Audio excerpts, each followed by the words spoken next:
సాహిత్యాల్లో పురస్కార రూపంలో వినిపించాలని చెప్పి వారు ఒక పద్య రూపంలో తెలియజేస్తారు. చాలా మంది యొక్క చేయూతను అందిస్తున్నటువంటి వారు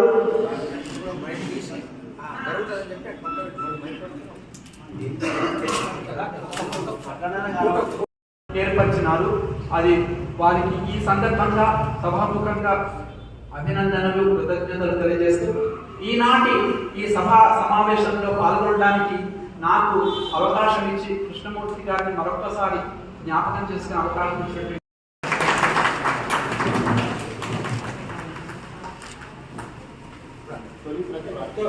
తొలి ప్రతిని ప్రమీల మేడం గారికి అందించవలసిగా కోరుతున్నాం.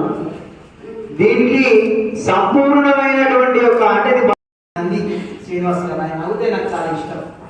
తరువాత ఇంతకుముందే చెప్పినారు శాతవాహన కళోత్సవాల్లో కరీంనగర్ గీతమై కేతనాన్ని ఎగరవేసినటువంటి మిత్రుడు విఠల్ శర్మ అచీవ్మెంట్. తరువాత ఒకవైపుగా నిజమే, ఎవరు ఏది చెప్పినా కృష్ణమూర్తి గారిలో అన్ని సహజమైన లక్షణాలు. ఒక విధంగా చెప్పాలంటే మామూలుగా కవులు చెప్పాలంటే అన్ని అలంకారాలు చేస్తారు, లేనిపోయిన ఉదాహరణ తీసుకొస్తారు, అలంకారాలతో ఉపమానాలు చేస్తారు. కానీ ఇక్కడ ఏ కవి రాసినా, ఏ రచయిత రాసినా, ఏ వ్యక్తి చెప్పినా అవన్నీ కూడా సహజ అలంకారాల తప్ప ఆ పద్యహంస యొక్క ప్రభావాన్ని, వైభవాన్ని, గొప్పతనాన్ని, అద్భుతాన్ని, ఆనందాన్ని, విశేషాన్ని అన్నింటినీ కూడా కరీంనగర్ తెలిపేటువంటి ఒక ప్రయత్నాన్ని చేస్తే బాగుంటుంది అనేటువంటిది ఇది నా మాటగా తెలియజేస్తుంది. ఇక ఇవాళ కార్యక్రమం జరగడం అధ్యక్షత వహిస్తున్నటువంటి శ్రీ సాగి రామచంద్రరావు గారు, ముఖ్య అతిథిగా వచ్చేసినటువంటి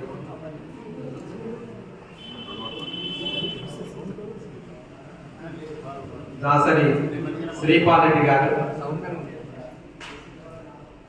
తర్వాత ఈ వేదికలో శారద చంద్ర చంద్రికాడంబర చారుమూర్తి ప్రకట స్ఫుట భూషణ రత్న దీపికా చుంబిత దిగ్విభాగ శృతి సూక్త వివక్త నిజ ప్రభావ భావాంబర వీధి విశ్రుత విహారిణి నన్ కృపచు భారతీ భారతీ.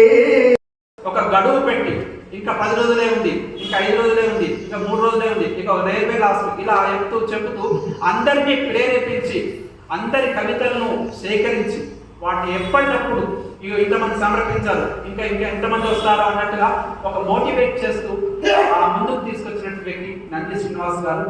ఆ శ్రీనివాస్ గారు పిలుపు మేరకు ఇంతమంది కవులు స్పందించి వారి మీద భక్తి గౌరవాలు చాటుకుంటే, ఆత్మీయతను పంచుకుంటే, వాటన్నిటినీ అక్షరబద్ధం చేసి వాటిని మన ముందుకు తెచ్చి శాశ్వతంగా నిలిచేటట్లు ఒక పుస్తక రూపంలో అందించినటువంటి ఈ పుస్తక ముద్రణదాత శ్రీ ప్రమీల నరసింహరావు గారు చాలా చాలా చాలా అభినందనీయులు. వారు ఉండడం వల్లనే ఎంత ఖర్చు ఎంతైందో తెలియజేసేటువంటి ఒక అద్భుతమైనటువంటి ఆవిష్కరణ. నేను పెద్దలందరూ ఉన్నారు కాబట్టి చిన్న మాట, ఎందుకంటే నాకు మాటలు మాట్లాడడం అనేటువంటిది తెలుసు కాబట్టి ఆ రోజు కూడా ఇది ఏదో మాట వరుసలో ఒక మాట అన్నట్టు నేనే గుర్తు మాకు మాట్లాడు, ఎందుకంటే ఒక పుస్తకాలు తీసుకొస్తాము అని. ఈరోజు కూడా మీ అందరి ముందు రోజు ఒక చిన్న మాట పెట్టుకున్నాను.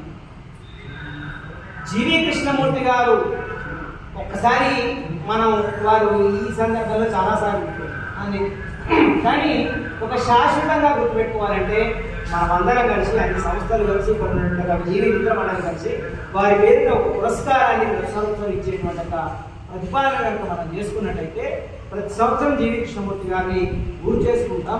ఒక చిన్న పురస్కారం. ఆది విక్షువట నిన్ను ఏమని కోరవచ్చు, నా భావనలందు నీవు బహుభాగ్య విభూతుడవయ్యు తృప్తిగా జీవన మార్గముంగడుపు చేతనమూర్తివి. ఏది కోరినన్ లేవనకుండ నిత్తు నీవలీలగా బోలబటంచునందురు.